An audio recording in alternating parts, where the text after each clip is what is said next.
And I'm asking, are we too soft on crime? In an attempt to clear the court backlog and reduce overcrowding in prisons, ministers are reportedly considering giving some criminals more than a third, yes, you heard it here, a third off their sentences if they plead guilty. I mean, it is hoped that such a move would incentivise criminals to accept their guilt, removing the need for lengthy trials and speeding up the reduction of the record 65,000 case backlog.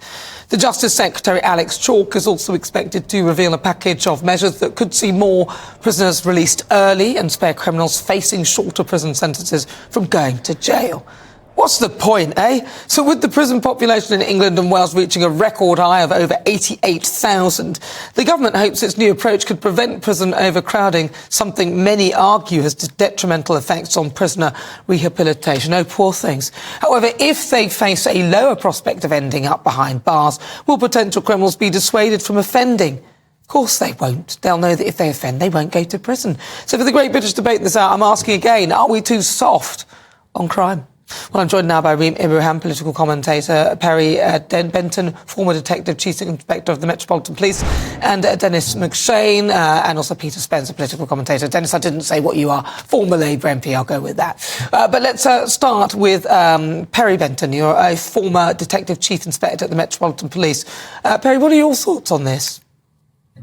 I mean, at the moment, the courts actually do give a third credit off of some people if they plead guilty early. So it's nothing new. But I do think we are becoming too soft on crime. I think we need to be protecting the public more. We need to be reassuring the public that the government are doing everything they can. But this is really an indictment on the whole criminal justice system. If the prison system is broken, as it looks like it is, with prisoner that escaped recently and the overcrowding, then more needs to be done to build more prisons.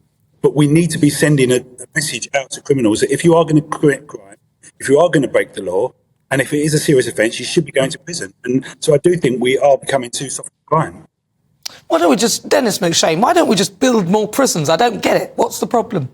By all means, we can't build more houses, so we can't build a railway from Birmingham to Manchester, so let's build prisons. Well, what's wrong with that? I mean, like, we're trying to get rid of... For a simple reason. We've got a large number of 83,000 people in prison.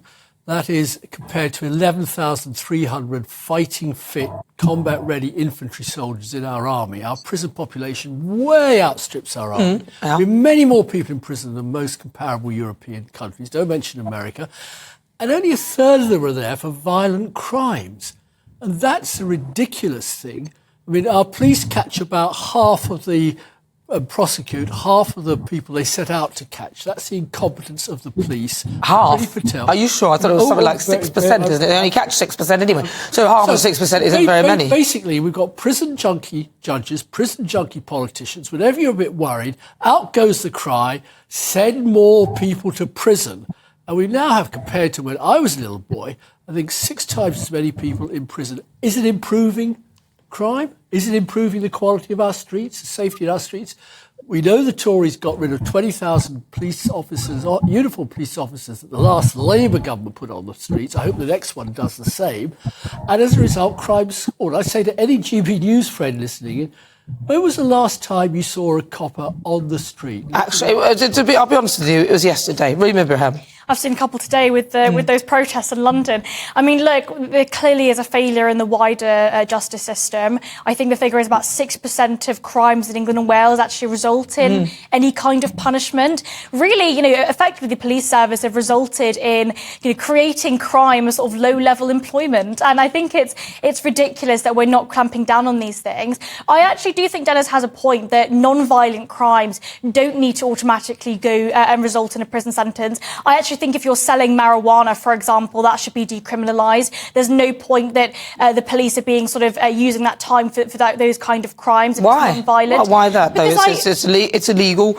It's a gateway drug, a lot of people would argue, and those connected with it often connected with other drugs. I disagree that it's a gateway drug, but I think that with these non-violent... I think it is. No, I think you'll find it is. I mean, you're putting someone to access. You're accessing someone who's in touch with all these drugs, so you're opening the door. And that's exactly the point, right? If we were to decriminalise it, then we could actually actually allow these kind of products to be available on the market and get rid of those criminal gangs in the first place. I think if we end the war on drugs first and foremost, then we're able to actually reduce those number of people that are in prison and actually also outcompete the criminals. But that's a separate point. When we're thinking about the wider justice system, it's wonderful. Well, indeed, with the wider justice system, we actually need to reform it fundamentally and removing those individuals, reducing capacity. But also, why are police investigating hate crimes? I mean, these are the kind of issues. Well, you say that, but people, for example, who, if anyone carrying a Hamas flag, in a protest today, that would be seen as a hate crime. So police say would that need to. This week, really. No, but that is a hate crime. That would be a hate crime. So I think that they should be investigating. Feeling. No, I'm not. Sorry, Dennis. I'm doing the show, not you.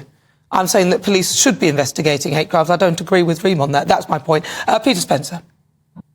Well, I mean, the suggestion that we're getting soft on crime because of this latest announcement, I think is so much nonsense, the same as the announcement, the story that emerged last week that more serious criminals are likely to be spared jail for longer. It's simply a case of the cart dragging the horse.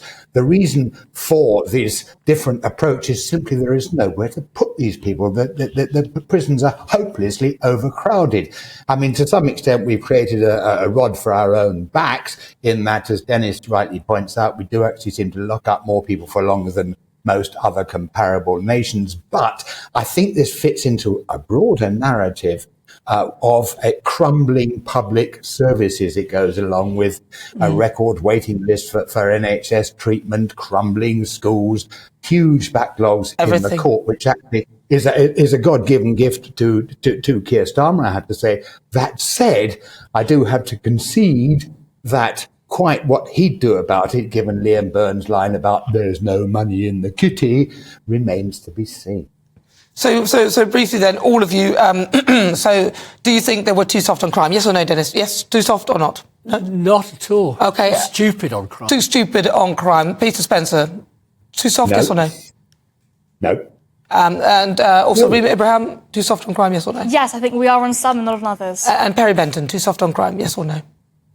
Yes, I think we are very much too soft on crime. All right, well, listen, thank you very much for your thoughts. At home, please get in touch. I'd love to see what you think. Up next, it's the Great British Debate this hour. I'm asking, are we too soft on crime?